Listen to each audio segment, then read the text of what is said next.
We're not going to do too many interviews here. It's been a long day of floating around and dealing with lots of crazy wind, but we do have the skipper off of Canaan and the crew off of Alpha. It's 1-to-1, guys. It was an interesting day out there. It was exciting certainly for us to watch, but a lot of minefields and a long day of waiting. So, what's your impression after day one of this match to decide the next Little America's Cup champion? I think it's pretty exciting. You know, it was a long day out there, but you know the race committee did what they could, and certainly Fred and Magnus are sailing pretty well, especially downwind. So we've certainly got our work cut out, but we, being Aussies, we love a challenge, and yeah, we'll be out there tomorrow, and you know, doing what we can.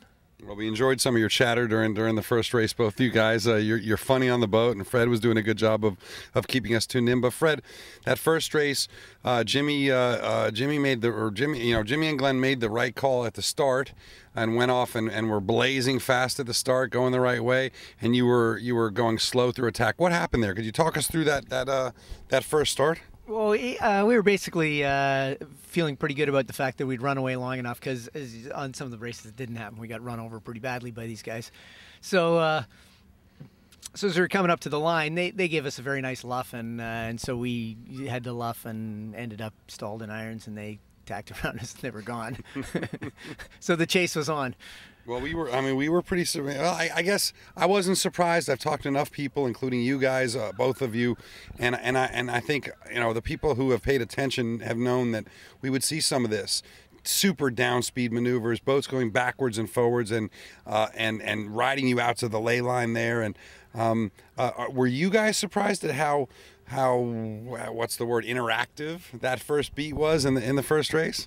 What do you think, Jimmy? Yeah, I mean, we know we've got to be aggressive. You know, we've got to try and get a jump off these guys to really have a chance. You know, they're just very, very fast downwind, and obviously put in a fair bit of time and preparation. You know, getting ready for this. And an event like this, that's really where, you know, where it pays dividends now. So, but we know that, and you know, we've just got to try and really, you know, be quite aggressive on the line, and then upwind really try and stretch out as much as we can. But you know, so far Fred and Magnus have done a pretty nice job just keeping clean, and really once they get free, they're very, very hard to reel back.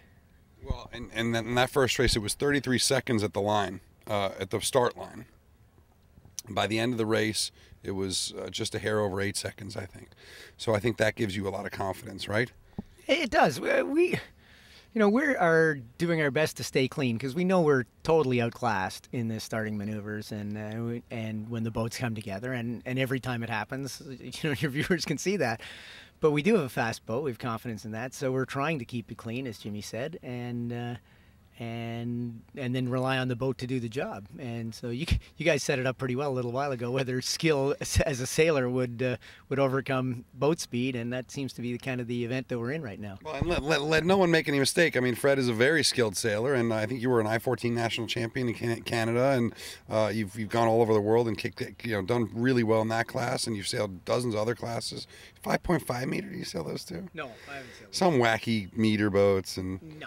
All right, no, all right, fair enough, good. But, yeah, I'm fine at a club level. I can even sail at a national level at some things, but these guys are several cuts above. Right. I mean, I think that's we're getting schooled so fast, Mr. Clean. It's unbelievable. You know what, but I think that's apparent to everyone. But at the same time, you know, we only saw one Y flag the whole day, I think, and that was you guys trying to get one on them. So Jimmy, why aren't you going after these guys harder? We're trying. We just can't catch him. They're slippery. The acceleration now.